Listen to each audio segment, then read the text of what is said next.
Hi పిల్లలు, welcome to పుస్తక జ్ఞానం. ఇవాళ మనం 5వ తరగతి గణిత పాఠ్యపుస్తకంలో third chapter addition and subtraction, కూడికలు మరియు తీసివేతలు. ఇందులో మొదటి భాగం ఆల్రెడీ చూసాం కదా. ఆ వీడియో చూడకపోతే ఇక్కడ ఒక ఐ కార్డులు ఇస్తాను చూడండి. ఈరోజు మనం ఎస్టిమేటింగ్ సమ్ అండ్ డిఫరెన్స్, మొత్తము మరియు భేదాలను అంచనా వేయడం ఎలాగో నేర్చుకుందాం. అంచనా వేయడం అంటే తెలుసు కదా, మనం కరెక్ట్ నంబర్ తెలుసుకోకపోయినా పర్లేదు, దగ్గర నంబర్ కనుక్కుంటే, దాదాపుగా కనుక్కుంటే చాలు. To estimate sum or difference, first round off each number to its nearest tens, hundreds or thousands as per the number of digits in the numbers and then add or subtract. మొత్తము భేదాలను అంచనా వేయుటకు ముందుగా సంఖ్యలను దగ్గరి పదులకు లేదా వందలకు లేదా వేలకు సవరించాలి. అంటే ఆ సంఖ్యలో ఉన్న అంకెలను బట్టి ఎన్ని అంకెలు ఉంటే దాన్ని బట్టి దగ్గరి పదులకు కానీ, వందలకు కానీ, వేలకు కానీ లేదా 10,000కు కానీ సవరించి తర్వాత మొత్తం కానీ భేదం కానీ కనుక్కోవాలి. ఆ విధంగా మనం అంచనా వేసిన మొత్తము భేదాలను కనుక్కోవచ్చు. కరెక్ట్ నెంబర్ కనుక్కోవాల్సిన అవసరం లేదన్నప్పుడు. సో ఒకసారి ఇక్కడ ఒక ఉదాహరణ చూద్దాం. ఇక్కడ ఏమి ఇచ్చారు? 62,014ని 85,703ని కూడమన్నారు, అడిషన్. సో ఇప్పుడు 62,014 దీనికి ఎన్ని అంకెలు ఉన్నాయి? ఒక్కట్లు, పదులు, వందలు, వేలు, 10,000. 10,000 స్థానం వరకు 5 అంకెలు ఉన్నాయి. అంటే ఇప్పుడు మనం దీనికి దగ్గరి 10,000 సంఖ్యను కనుక్కోవాలి. మీకు గుర్తుంది కదా, కింద తరగతుల్లో నేర్చుకున్నారు కదా, దగ్గరి పదులు, వందలు, వేలు ఎలా చేయాలన్నవి. ఇప్పుడు మనం దగ్గరి 10,000 సంఖ్య కనుక్కోవాలంటే ఏం చేయాలి? 10,000 స్థానానికి విడదీసి సంఖ్యని ఎడమవైపు 6 ఉంది అంటే దీనికి ఎడమవైపు ఉన్న 10,000 సంఖ్య 60,000, దీని తర్వాత వచ్చే 10,000 సంఖ్య 70,000. ఇప్పుడు ఈ రెండిట్లో ఈ సంఖ్య దేనికి దగ్గర అన్నప్పుడు మనం కుడివైపు భాగాన్ని చూడాలి. కుడివైపు 2,014 ఉంది. మనం దగ్గర 10,000కి కనుక్కుంటున్నాం కాబట్టి 10,000లో సగం 5,000. 2,014కు 5,000 కంటే చిన్నదా పెద్దదా? చిన్నది. కాబట్టి దానికంటే కింద ఉన్న 10,000 సంఖ్య అంటే ఎడమవైపు ఉన్న 10,000 సంఖ్యకి దగ్గర అవుతుంది, అంటే 60,000. కాబట్టి దాన్ని 60,000గా సవరించుకున్నాం. తర్వాత 85,703 దీన్ని కూడా దగ్గర 10,000కే కనుక్కోవాలి, ఎందుకంటే 10,000 స్థానం వరకు ఉంది కాబట్టి. 10,000 స్థానానికి విడదీస్తే ఎడమవైపు 8 అంటే 80,000 దాని స్థాన విలువ. దీని తర్వాత వచ్చే 10,000 సంఖ్య 90,000. ఈ రెండిట్లో దేనికి దగ్గర అన్నప్పుడు మనం చేస్తుంది 10,000 స్థానానికి కాబట్టి 10,000లో సగం 5,000. ఇప్పుడు కుడివైపున ఉన్న భాగం 5,703, ఇది 5,000 కన్నా పెద్దది కాబట్టి దీని తర్వాత వచ్చే 10,000 స్థానానికి దగ్గర అవుతుంది, అంటే 90,000. అదే తీసుకున్నాం. ఇప్పుడు ఈ రెండింటిని కూడాలి. 60,000 ప్లస్ 90,000 కూడితే 1,50,000. అంతేనా? కాబట్టి ఈ రెండు సంఖ్యల మొత్తం దాదాపుగా అంటే 1,50,000. అలాగే వాటి మధ్య భేదం అన్నప్పుడు 85,703కి దగ్గర 10,000 సంఖ్య 90,000, 62,014కి దగ్గర 10,000 సంఖ్య 60,000. ఈ రెండింటి మధ్య భేదం దాదాపుగా అంటే పెద్ద సంఖ్యలోంచి చిన్నది, అంటే 90,000లో 60,000 తీస్తే 30,000. వాటి మధ్య భేదం దాదాపుగా 30,000 ఉంటుంది అని. అర్థమైంది కదా ఎలా చేస్తున్నాము? మొత్తాన్ని కానీ భేదాన్ని కానీ కనుక్కోవాలన్నప్పుడు దాదాపుగా, కరెక్ట్ నంబర్ అక్కర్లేదు, దాదాపుగా కనుక్కుంటే చాలు అన్నప్పుడు ఈ విధంగా దగ్గరి పదులు, వందలు, వేలకి లేదా 10,000కి ఇలా సవరించుకుని వాటి మీద లెక్క చేస్తాం. మొత్తం అంటే కూడతాం, భేదం అంటే తీసివేస్తాం. మనకిచ్చిన సమస్యను బట్టి మనం మొత్తమా, భేదమా అన్నది చేస్తాం. ఇక్కడ ఇంకొక ఎగ్జాంపుల్ చూడండి. Baba had 7,844 in his bank account. బాబా బ్యాంకు ఖాతాలో 7,844 ఉన్నాయి. His expenditure is 2,257. అందులో అతను ₹2,257 ఖర్చు చేయగా, అతని ఖాతాలో నిల్వ ఉన్న సొమ్మును అంచనా వేయండి. ఇక్కడ కూడా దగ్గర నంబర్ కనుక్కుంటే చాలు. కరెక్ట్ నంబర్ అక్కర్లేదు. Estimate the remaining balance in his bank account. మొదట మనము ఏం చేయాలి చూద్దాము. బ్యాంకు ఖాతాలో ఉన్న సొమ్ము ఎంత ఉంది, దాంట్లో ఇతను ఖర్చు చేశాడు. ఇంకా ఎంత ఉంటుంది బ్యాంక్ ఖాతాలో అన్నప్పుడు ఏం చేయాలి? మొదటగా ఉన్న సొమ్ములో అతను ఖర్చు చేసిన సొమ్ము తీసేస్తే ఇంకా ఎంత మిగిలిందో తెలుస్తుంది. అంటే మనం చేయాల్సింది తీసివేత. ఓకే, ఇప్పుడు వీటికి దగ్గరి సంఖ్యలు. మొదటగా 7,844. ఇది వేల స్థానం వరకు ఉంది కాబట్టి దగ్గర 1000 కనుక్కుందాం. అంటే వేల స్థానానికి విడదిద్దాం. 7 ఉంది కాబట్టి స్థాన విలువ 7,000. దాని తర్వాత వచ్చే వేల సంఖ్య 8,000. కుడివైపు భాగం 844.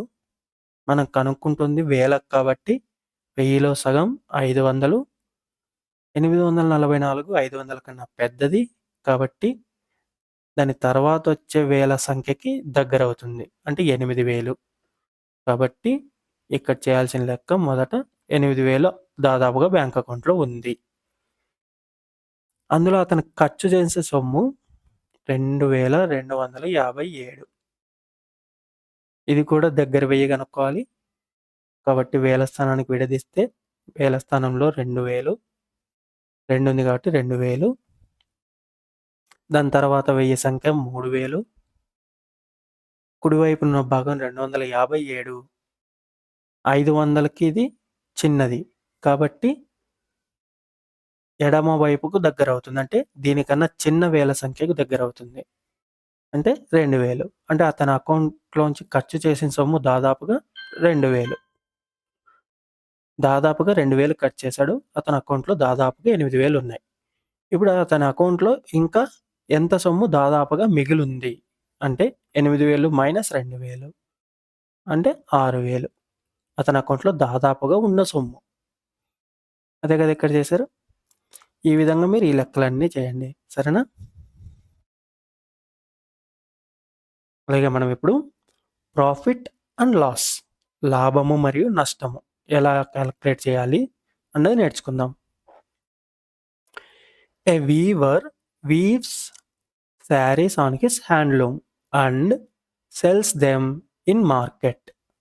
ఒక చేనేత కార్మికుడు తన మగ్గంపై చీరలు నేసి మార్కెట్లో అమ్ముతూ ఉంటాడు. He buys cotton thread, silk thread, zari silk etcetera from a wholesaler. అతను టోకు వ్యాపారి వద్ద కాటను దారం, సిల్క్ దారం, జెరీ సిల్క్ మొదలైనవి కొంటూ ఉంటాడు. He sells them at a profit and some times at a loss. అతను వాటిని లాభానికి అమ్ముతాడు, కొన్నిసార్లు నష్టానికి కూడా అమ్ముతాడు. He weaves costly saris on the orders of consumers. వినియోగదారుని కోరికపై అతడు ఖరీదైన చీరలు నేసి ఇస్తూ ఉంటాడు. He can weave a cotton sari with in 2 days and a silk sari in 4 to 5 days. అతను ఒక కాటన్ చీరను 2 రోజుల్లోనూ, పట్టు చీరను 4-5 రోజుల్లోనూ నేయగలడు. Now let's see his cost of measuring each sari. అతను నేసిన చీరల ధరల పట్టికను పరిశీలిద్దాం. ఇక్కడ అతనికి అయ్యే ఖర్చు వివరాలు ఉన్నాయి చూడండి. కాటన్ థ్రెడ్కి కాటన్ శారీకి అవసరమైన ఖర్చులు ఇవి ఈ పట్టికలో ఉన్నవి. ఈ పట్టికలో సిల్క్ శారీకి, పట్టు చీరకి. ఫస్ట్ కాటన్ చీరకు చూసుకుంటే మొదట కాటన్ థ్రెడ్ కావాలి, దానికి 300 ఖర్చు చేస్తాడు.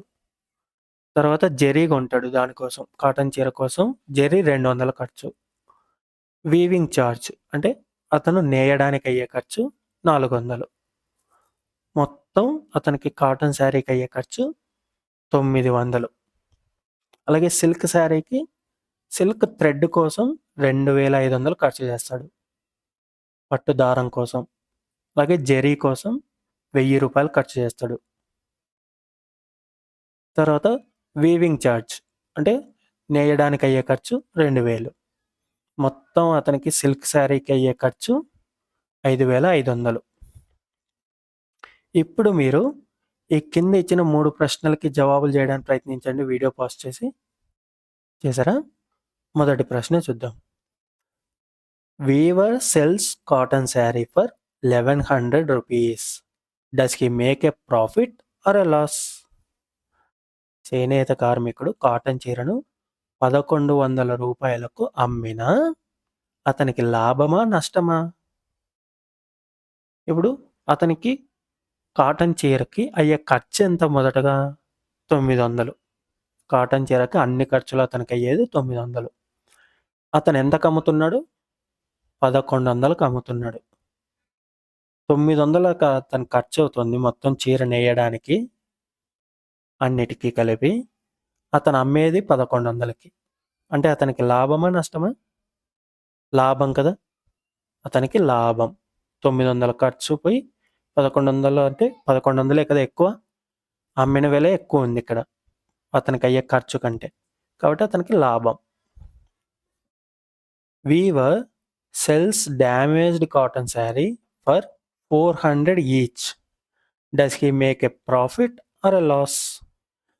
చేనేత కార్మికుడు సరిగా లేని కాటన్ చీరలను 400 రూపాయలకు అమ్మినా అతనికి లాభమా నష్టమా? సరిగా లేవంటే ఏమైనా డ్యామేజ్ ఉన్న కాటన్ చీరల్ని అతను 400కే అమ్ముతాడు ఒక్కొక్కటి. కానీ అతనికి అయ్యే ఖర్చు 900. అతను అమ్మేది 400కి. డ్యామేజ్ అయ్యాయి కాబట్టి కదా. అంటే అమ్మిన వెల తక్కువ ఉంది. అతనికి అయ్యే ఖర్చు కన్నా అమ్మిన వెల తక్కువ ఉంది. కాబట్టి అతనికి నష్టం. He make loss. Weaver sell silk saris for 6000 rupees. Does he make a profit or a loss? చేనేత కార్మికుడు పట్టు చీరను 6000 రూపాయలకు అమ్మిన అతనికి లాభమా నష్టమా? పట్టు చీరకు అతనికి అయ్యే ఖర్చు ఎంత? 5500. అతను అమ్ముతున్న వెల 6000. ఏది ఎక్కువ ఉంది? ఖర్చు ఎక్కువ ఉందా? అమ్మిన వెల ఎక్కువ ఉందా? అమ్మిన వెల ఎక్కువ ఉంది కదా. కాబట్టి అతనికి లాభం. He make profit. మీరు కరెక్ట్గానే చేశారు కదా. రైట్. ఇప్పుడు ఇక్కడ కొన్ని ఉదాహరణలు మళ్ళీ ఇచ్చారు చూడండి. A shop keeper purchases cotton sari at the rate of 1200 rupees and silk sari for 7000 rupees from a weaver. ఒక దుకాణదారుడు నేత కార్మికుని వద్ద కాటన్ చీరను 1200 చొప్పున, పట్టు చీరను 7000 రూపాయల చొప్పున కొన్నాడు. He sells those for 1400 rupees and 8500 rupees respectively. దుకాణదారుడు వాటిని 1400 రూపాయలు మరియు 8500 రూపాయల చొప్పున అమ్మాడు. అంటే కాటన్ చీరను 1200 కొంటున్నాడు, 1400కు అమ్ముతున్నాడు. పట్టు చీరను 7000 రూపాయలకు కొంటున్నాడు, 8500కు అమ్ముతున్నాడు. What is your observation about cotton sari? Cotton చీర విషయంలో మీరేం గమనించారు? Cost price of the cotton sari 1200. Cotton చీర కొన్న ధర ఇది 1200 రూపాయలు. Selling price of the cotton sari 1400. Cotton చీర అమ్మిన ఖరీదు 1400. షాప్ అతను 1200లకు కొని 1400కు అమ్ముతున్నాడు. ఇందులో మీరేమైనా గమనించారా? ఓకే. నెక్స్ట్ చూద్దాం అలాగే అబ్జర్వేషన్‌ని ఇంకొకటి చూద్దాం. What is your observation about silk sari? పట్టు చీర విషయంలో మీరేం గమనించారో చూద్దాం ఇప్పుడు. The cost price of the silk sari 7000. పట్టు చీర కొన్న ఖరీదు 7000. The selling price of the silk sari 8,500. పట్టు చీర అమ్మిన ఖరీదు 8,500. ఇక్కడ కూడా మీరు ఏం గమనించారు చూడండి. What is your observation? మీ పరిశీలన ఏంటి ఈ రెండిట్లో? ఇన్ బోత్ కేసెస్, ఈ రెండు సందర్భాల్లో కూడా, పై రెండు సందర్భాల్లో కూడా the selling price is higher than the cost price. అమ్మిన వెల కొన్న వెల కంటే ఎక్కువ ఉంది కదా. అమ్మిన వెల కొన్న వెల కంటే ఎక్కువ. So he is getting more amount than the cost price. This is called profit. దుకాణదారునికి కొన్నదానికంటే ఎక్కువ సొమ్ము వస్తుంది, అంతే కదా. అతను కొన్నదానికన్నా కూడా అమ్మితే ఎక్కువ డబ్బులు వస్తున్నాయి. కొన్నప్పుడు అతను చేసిన ఖర్చు కంటే డబ్బులు ఎక్కువ వస్తున్నాయి అమ్మినప్పుడు కదా. ఈ ఎక్కువగా వచ్చిన సొమ్ము ఉంటుంది కదా, దీనికి మధ్య తేడా, భేదం ఉంటుంది కదా, ఆ భేదాన్నే లాభం అంటాం, ప్రాఫిట్. టు నో దిస్, అంటే అది లాభం ఎంత అని తెలుసుకోవాలంటే we have to subtract the cost price from the selling price. ఆ లాభం ఎంత తెలుసుకోవాలంటే అమ్మిన వెల నుండి కొన్న వెలను తీసేయాలి. సో లాభానికి ఫార్ములా ఏంటి? అమ్మిన వెల మైనస్ కొన్న వెల.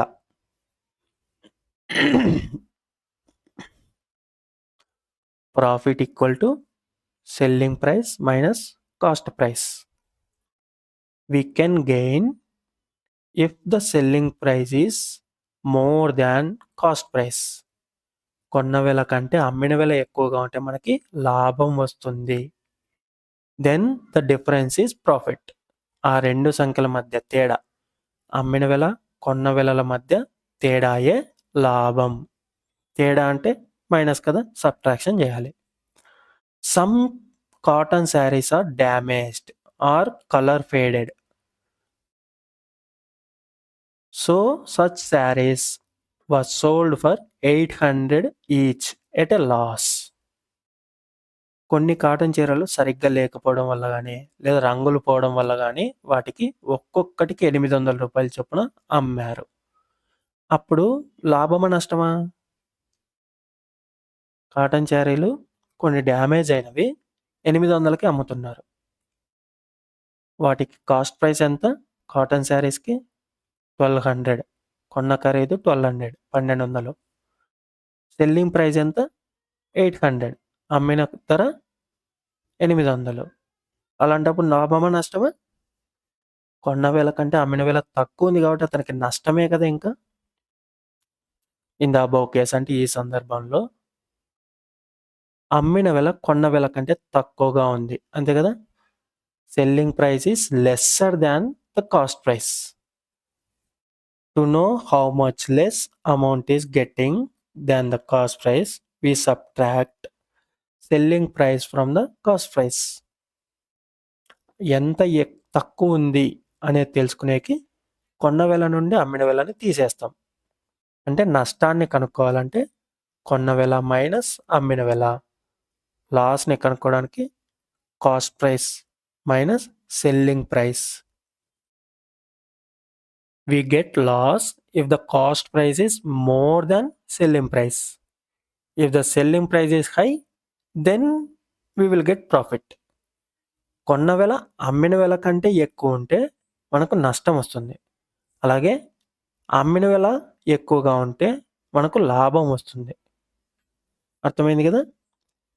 లాభ నష్టాలు, కొన్న వెల ఎక్కువ అమ్మిన వెల తక్కువ ఉంటే నష్టం వస్తుంది. కొన్న వెల తక్కువ అమ్మిన వెల ఎక్కువ ఉంటే లాభం వస్తుంది. లాభానికి సూత్రం అమ్మిన వెల మైనస్ కొన్న వెల. అలాగే నష్టానికి సూత్రం కొన్న వెల మైనస్ అమ్మిన వెల. ఇక 2 ఉదాహరణలు ఇచ్చారు చూడండి. A cycle shop owner bought a cycle worth 1500 rupees and sold it for 1350 rupees. Then find whether the owner gets profit or loss by how much. ఒక సైకిల్ షాప్ యజమాని ఒక సైకిల్ను రూ. 1500 కొని దాన్ని రూ. 1350 అమ్మాడు. అయితే యజమానికి లాభం వస్తుందా నష్టం వస్తుందా ఎంత? సైకిల్ కొన్న వెల ఎంత? Cost price of the cycle 1500. Cycle అమ్మిన వెల 1350. ఏది ఎక్కువ ఉంది? కొన్న వెల ఎక్కువ ఉందా అమ్మిన వెల ఎక్కువ ఉందా? కొన్న వెలే ఎక్కువ ఉంది కదా. అమ్మిన వెల కంటే కొన్న వెల ఎక్కువగా ఉంది కావున నష్టం వస్తుంది. Cost price is higher than selling price, so he gets loss, నష్టం. ఆ లాస్ కనుక్కోవాలంటే cost price minus selling price, కొన్న వెల మైనస్ అమ్మిన వెల. కొన్న వెల 1500, అమ్మిన వెల 1350. తీసివేత చేస్తే 0, 10లో 5 పోతే 5, 4 ఉంటుంది, 4లో 3 పోతే 1, 1లో 1 పోతే 0. కాబట్టి వచ్చిన నష్టం 150. ఇంకొక ఎగ్జాంపుల్ చూడండి. Amar is a gold merchant. Amar ఒక బంగారు వ్యాపారి. He bought 10 grams of gold for 28,000 rupees. అతను 10 గ్రాముల బంగారాన్ని 28,000 రూపాయలకు కొన్నాడు. Now it's rate is gone up to 40,000 rupees. ఇప్పుడు ఆ బంగారం ధర 40,000 రూపాయలకి పెరిగింది. బంగారం పెరుగుతూ ఉంటుంది కదా, ధర పెరుగుతూ ఉంటుంది, తగ్గుతూ ఉంటుంది కదా. అంటే అతను కొన్నప్పుడేమో 28,000 రూపాయలు ఉంది, ఇప్పుడు రేటు పెరిగింది, 40,000 అయ్యింది. కాబట్టి ఇప్పుడు will Amar make a profit or a loss on selling the gold by how much? ఇప్పుడు అమర్ బంగారాన్ని అమ్మితే లాభమా నష్టమా ఎంత? అతను కొన్నప్పుడు ప్రైస్ ఎంత? 10 గ్రాముల బంగారానికి cost price of 10 gram gold 28,000, 28,000. Present rate of 10 gram gold 40,000. ప్రస్తుతం 10 గ్రాముల బంగారం ధర 40,000. ప్రస్తుతం ఉన్న ధర ఎక్కువ ఉంది కాబట్టి ఇప్పుడు అమ్మితే అతనికి అమ్మిన వెల 40,000 అవుతుంది, కొన్న వెలేమో 28,000. కాబట్టి ప్రస్తుతం ఉన్న ధర ఎక్కువ ఉంది కాబట్టి అమ్మితే లాభం వస్తుంది. Present rate is high, so he gets profit. అలాగే లాభానికి సూత్రం ఏంటి? అమ్మిన వెల మైనస్ కొన్న వెల కదా. అమ్మిన వెల అంటే ప్రస్తుతం ఉన్న ధర, కాబట్టి ప్రస్తుత ధర మైనస్ కొన్న వెల. ప్రస్తుతం ఉన్న ధర 40,000, కొన్న వెల 28,000. తీసివేస్తే ఎన్ని సున్నాలే వచ్చేస్తాయి. 10లో 8 పోతే 2, 3లో 2 పోతే 1. అతనికి వచ్చే లాభం 12,000 రూపాయలు. అర్థమైంది కదా. ఇక్కడ కింద అభ్యాసం ఇచ్చాడు చూడండి. ఈ అభ్యాసంలోని ప్రశ్నలన్నీ మీరు చేయండి, సరేనా?